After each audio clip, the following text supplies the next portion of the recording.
살다 보면 이제 얼이 빠졌다 이런 표현이 있어요. 너무 이제 충격적인 일을 우리가 경험을 하면 몸이 기운이 다 빠져나가고 또 상황 판단도 안 될 정도로 그렇게 이제 정신이 나간 상태가 바로 얼이 빠졌다 이런 이제 상태입니다.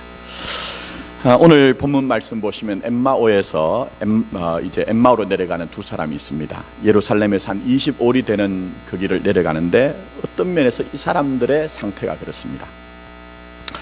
인생에 참담한 경험을 했습니다. 참혹한 죽음을 봤기 때문에 그야말로 얼이 빠져 있는 상태입니다. 이 길은 몇 해 전만 해도 커다란 포부와 기대를 안고 어떤 한 사람을 따라갔던 길입니다. 그러나 이제는 정반대로 절망하고 낭망해서 먼 장래의 일이 아닙니다. 오늘 이 하루길을 어떻게 견뎌내야 하는가 하는 정도로 힘든 길을 지금 내려가고 있습니다. 말씀드린 것처럼 너무나 충격적인 일을 경험했기 때문입니다. 자신들의 모든 소망과 기대를 걸었던 한 사람이 폭압적인 폭력과 거짓 앞에 살해를 당하는 그런 장면을 보았기 때문에 이들이 이제 남은 것이 이제 절망이요, 허무요, 공허만이 이제 남은 것입니다. 그렇게 무거운 발걸음을 옮길 때 그들의 곁에 어느 사이에 한 낯선 사내가 함께 길을 걸어갑니다. 이들이 이제 대화를 하게 되는데 이 낯선 사내는 전혀 예루살렘에서 있었던 일들 그것 하나도 알지 못하는 것처럼 느껴졌습니다. 그래서 이 길을 내려가던 두 사람은 그렇지 않아도 가슴에 울분이 가득 차 있었는데 누군가에게는 이 사연을 좀 얘기를 하고 싶었던 차에 이 이야기를 알지 못한 이 낯선 사내에게 자기들의 그런 울분을 털어놓기 시작합니다. 자신들이 얼마나 예수라는 한 사람에게 소망과 기대를 걸었던 것인지를 얘기합니다. 또 그가 가는 곳마다 놀라운 일들이 있었던 것들을 얘기를 합니다. 그가 전해주었던 그 말씀이 우리의 심장을, 우리의 가슴을 얼마나 뛰게 했던가 하는 것들도 얘기를 합니다. 그러나 한순간 그 십자가 앞에서 자기들의 그 희망이 물거품이 되었다는 것도 얘기를 합니다.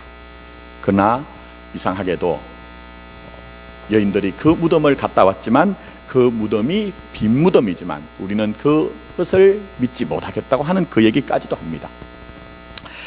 이렇게 함께 길을 가는 중에 얘기를 나누자 이 낯선 나그네는 이 두 사람에게 모세오경과 선지서의 말씀을 인용해서 그리스도가 고난을 받아야 하는 것이 당연한 것이 아니냐, 그리고 그 고난을 겪은 후에 하나님의 영광에 들어가신다고 하지 않았느냐 하는 것들을 다시 상기를 시켜줍니다. 그들은 중에 어느덧 그들의 발걸음은 엠마오에 와닿았던 것 같습니다. 그 길을 함께 했던 이 낯선 나그네는 이 두 사람의 제자들과 다르게 길을 계속 가려는 것 같은 그런 이제 느낌이 듭니다. 제자는 아쉬웠습니다. 왜 아쉬웠을까요? 그 길을 함께 내려오면서 이 나그네가 너무나 확고하고도 분명하게 얘기할 때 그동안 얼이 빠져있던 것 같은 자기들의 마음의 생각에 번쩍하고 새로운 생각을 주었기 때문에 뭔가가 아쉬웠습니다. 그래서 우리가 함께 좀 더 유했으면 좋겠다 그렇게 청하고 이 나그네를 자기들의 집으로 그렇게 이제 맞아들였던 것 같습니다. 그리고 이제 식탁을 마주대합니다. 자, 30절 말씀 보시면 이렇게 기록이 되어 있습니다. 그들과 함께 음식 잡수실 때에 떡을 가지사 축사하시고 떼어 그들에게 주시니, 이 말씀을 보시면 여러분이 오버랩이 되는 장면이 떠올라야 된다는 것입니다. 자, 어떤 장면일까요? 마치 유월절 식탁으로 제자들에게 그 떡을 떼어주실 때의 장면과 똑같은 장면입니다. 그러나 그때는 주님께서 그 떡을 떼어주실 때 가룟 유다는 주님을 팔아버렸습니다. 그 떡을 떼어주실 때 예수님의 제자들은 두려움 가운데 주님을 부인하기도 하고 주님을 떠나기도 했습니다. 그러나 오늘 이 밤에 주님께서 그 떡을 떼어주실 때는 그 떡을 먹은 이 두 사람의 눈이 밝아졌습니다. 그리고 더 나가서 자기들 스스로 우리의 마음이 뜨겁지 아니하더냐라고 그렇게 이제 고백하기 시작합니다. 그리고 그 부활하신 주님을 자기들이 만났다는 감격 속에서 그 절망과 낭망을 다 떨쳐버리고 이제 그 밤에 한밤중에 일어나서 다시 예루살렘을 향해 올라가게 됩니다. 그리고 그곳에 있던 다른 제자들에게 자기들이 길에서 만났던 일들을 증언할 때에 그때 주님께서 그들 가운데 오셔서 너에게 평안이 있을지어다, 너에게 평안이 있을지어다 그렇게 말씀하고 있습니다. 사랑하는 성도 여러분, 오늘 우리는 거룩한 이 식탁의 자리에 우리 또한 동일하게 초청을 받았습니다. 어떤 면에서 이 엠마오로 내려가던 두 제자처럼 정말 이 광야 같은 세상, 전쟁통과 같은 세상의 한복판에 살아가고 있는 우리들도 때로는 이런저런 사연들, 이런저런 인생의 무거운 짐들 때문에 지치고 또 때로는 낙망하기도 합니다. 그러나 오늘 우리 주님께서는 우리에게 너희에게 평강이 있을지어다, 세상에 줄 수도 없고 알 수도 없는 그 평강을 주시길 원하는 이 거룩한 식탁을 우리에게 베풀어 주셨습니다. 그러면 오늘 우리가 이 떡을 먹고 이 신령한 음료를 마실 때 우리의 마음이 새로워지고 주님 주시는 평강으로 살아가는 그런 삶이 되기를 원하는 것입니다. 자, 오늘 우리는 본문 말씀 속에서 부활하신 주님을 만나고 부활하신 주님이 떼어주신 그 떡을 먹을 때에 이 제자들에게 어떤 삶의 변화가 있었던지 하는 것들을 좀 살펴보기를 원합니다. 먼저 우리가 주목해야 되는 것은 주님과 동행하면서도 주님을 알아보지 못한 제자들의 모습을 먼저 우리가 살펴보겠습니다. 먼저 이들은 슬퍼하고 있습니다. 자, 17절 말씀 보시기 바랍니다. 읽진 않았지만 17절로 올라갑니다. 예수께서 이르시되 너희가 길 가면서 서로 주고받고 하는 이야기가 무엇이냐 하시니 두 사람이 뭘 띄었다고요? 슬픈 빛을 띄었다. 우리는 그들이 슬픈 이유를 알고 있습니다. 그들은 정말 그들의 소망과 기대를 전부 예수님에게 걸었습니다. 특별히 19절 말씀 보시면 그들은 이렇게 고백을 합니다. 그는 예수님이겠죠? 그는 하나님과 모든 백성들 앞에서 말과 일에 능한 선지자거늘, 그렇게 얘기합니다. 있으면 안 되는 일이라는 거예요. 이런 일이 있으면 안 된다는 거예요. 근데 그 주님이 지금 그 폭압적인 폭력과 거짓 앞에서 완전히 무너질 때 이들은 자기들 인생도 다 무너졌습니다. 소망도 하나 없어지고 기대도 하나 없어진 그런 인생이 되었다는 거예요. 그래서 이들은 지금 슬픈 자가 되었습니다. 기쁨은 하나도 없는 슬픈 자가 되었다고, 그렇게 자기 스스로 자기 인생을 지금 그렇게 정의를 하고 있는 것입니다. 근데 중요한 것은 우리에게도 이런 일들이 얼마든지 있다는 거예요. 우리는 있어야 되는 일들이 있습니다. 되어야 되는 일들이 있습니다. 그런데 우리의 삶에서 경험하는 일들은 때로는 그렇게 있어야 되고 되어야 되는 일들보다는 있어서는 안 되는 일들이 우리에게 경험이 되어지더라는 거예요. 그래서 우리는 때로는 기쁨보다 우리의 삶의 언저리에 많은 슬픔들이 우리에게 있더라는 것입니다. 자, 더 나가서 이 제자들은 허무와 공허를 경험합니다. 자, 21절 말씀 여러분 보시기 바랍니다. 우리는 이 사람이 이스라엘을 속량할 자라고 바랐노라. 이들의 기대와 소망이 무엇입니까? 그 당시 이스라엘은 자기 나라의 주권을 가진 나라가 아닙니다. 대제국 로마가 식민지를 삼아서 그 로마에 빌붙어 있는 헤롯이 모양으로 다스리고 있는 그런 나라. 그러니 그 아래서 신음을 하고 있는 온 나라의 백성들.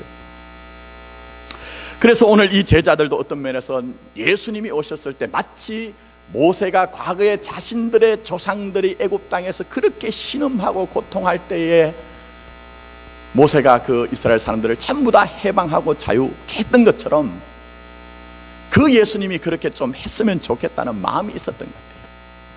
그런데 십자가에 달려 돌아가실 때 한 마리의 작은 새처럼, 도수당하는 한 마리의 양처럼 그렇게 찢겨서 죽으실 때에 이들은 자기들의 삶의 전부를 잃어버렸기 때문에 지금 허무하고 공허한 것입니다. 자, 더 나가서 이들은 믿지 못하고 불신하는 사람이 되었습니다.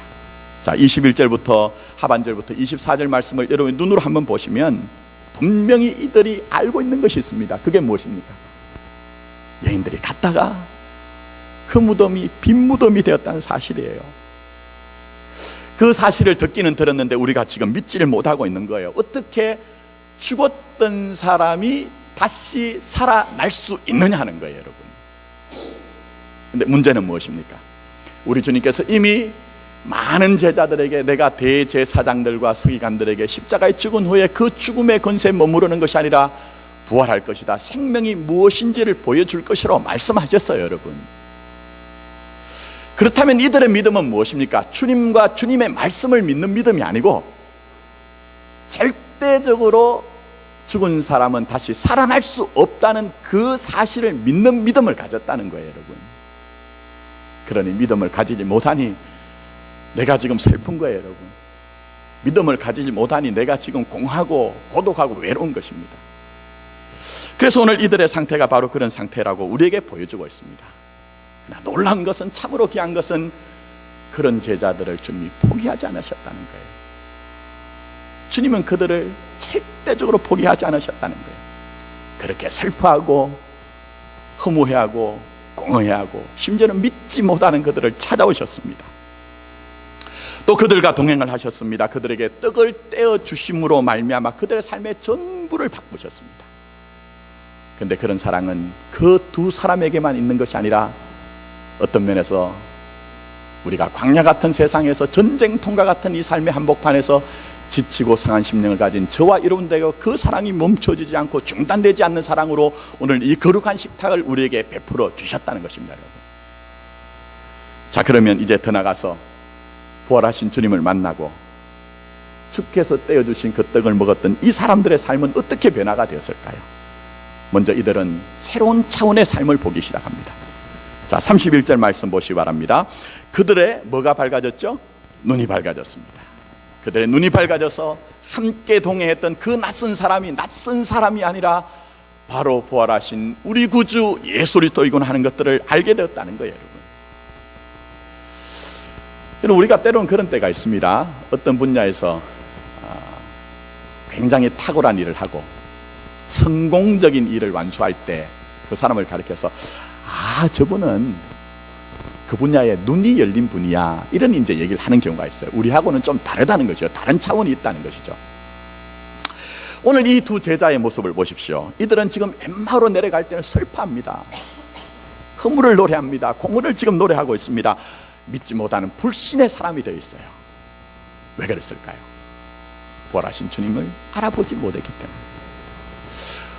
죽음으로 모든 것이 끝나는 것이 아니라 분명히 주님은 부활하심으로 말미암아 생명의 권세가 죽음을 이긴다는 것을 말씀하셨음에도 불구하고 그런 차원을 보지 못한 거예요. 여러분, 이 거짓이 난무하는 세상 가운데 거짓이 궁극적으로 승리하는 것이 아니라 결국은 진실이 승리한다는 그 사실을 알지 못했기 때문에 이들은 슬퍼하며 공하며 방황하고 있는 거예요.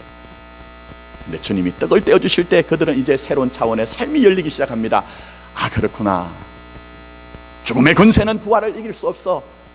사망의 권세는 생명의 능력을 이길 수 없다는 사실을 인지하기 시작합니다.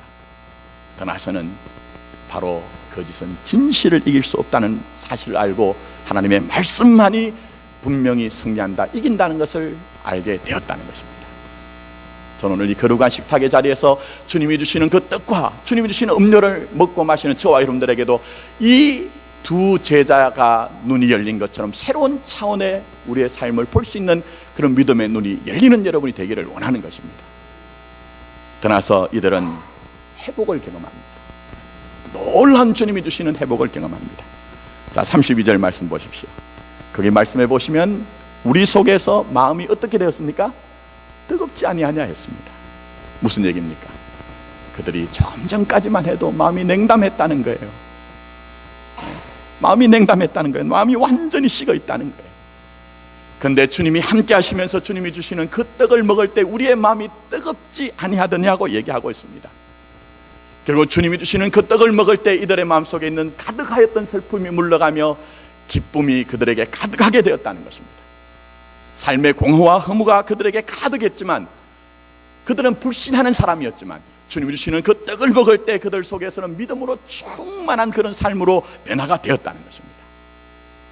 오늘 이 거룩한 식탁의 자리에서 우리 주님이 기억하라 기념하라고 말씀하신 그 떡을 함께 먹고 나눌 때에 우리에게도 이렇게 주님이 주시는 하나님의 놀라운 은혜로 말미암아 우리의 삶이 정말 새로운 감격으로, 새로운 은혜로 충만해지는 그런 은혜가 있기를 원하는 것입니다.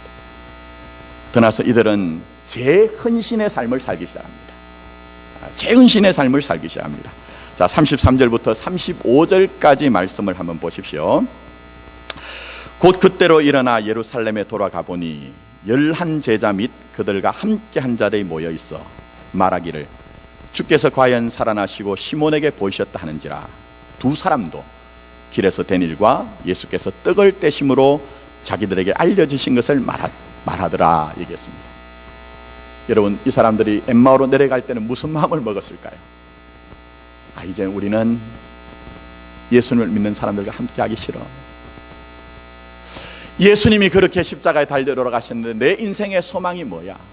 내가 그렇게 주님을 따라다녔는데 내 손에 남은 것이 뭐야? 내가 그 시간 어떤 면에서 나는 허비한 시간이야.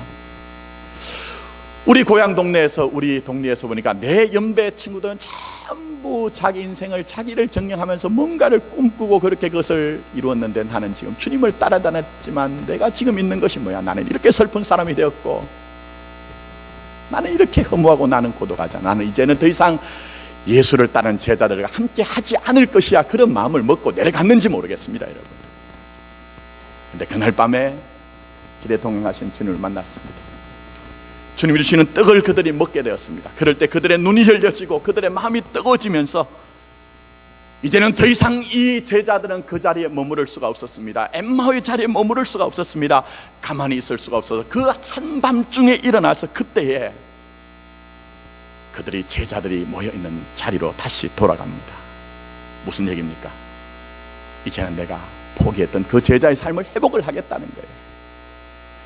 무슨 일이 있어도 나는 내 삶 가운데서 주님이 내 삶의 주인인 것을 알기 때문에 내 삶에 고난이 있고 핍절이 있고 내가 삶에 여러 가지 문제가 있다 할지라도 나는 이제 절대적으로 주님을 떠나지 않겠다는 그 제 헌신이 다짐이 되고 각오가 되어졌다는 것을 우리에게 보여주는 것입니다. 그렇다면 사랑하는 성도 여러분, 이 거룩한 식탁을 우리가 대하면서 주님이 주신 그 떡과 또 음료를 마셔야 되는데, 가만히 돌아보니 우리도 한때는 마음을 다하여 예배드릴 때 하나님은 살아계시고 나의 예배를 받으시고 하는 그런 감격도 있었습니다. 여러분이 인생의 문제를 만날 때마다, 그때마다 무릎을 꿇고 기도할 때 하나님 정말 나를 그냥 무관심하게 보시는 것이 아니라 나를 사랑하시고 내 인생을 터치하시는군요, 나와 동행하시는군요 하는 그런 감격도 우리에게 있었던 것이 우리의 과거의 모습입니다. 또 때로는 무엇을 먹든지 마시든지 하나님의 영광을 위해서 하라고 했기 때문에 하나님, 내 인생 여기 있습니다. 내 인생 여기 있습니다. 내 삶의 전부는 하나님의 것입니다. 나는 주님을 위해 살고 싶습니다 하는 각오도, 결단도 있었습니다. 그리고 사명도 있었습니다. 그런데 광야 같은 세상 살다 보니, 전쟁통과 같은 세상을 살다 보니, 평강을 잃어버릴 만한 여러 가지 사연과 일들이 있다 보니 우리의 마음도 냉담해졌습니다. 물론 예배를 나오지 않는 것도 아니요, 교인이 아닌 것도 아니지만 어떤 면에서는 우리의 마음도 이미 엠마오로 내려가던 두 제자처럼 그런 마음을 우리가 가지게 되었다는 것입니다.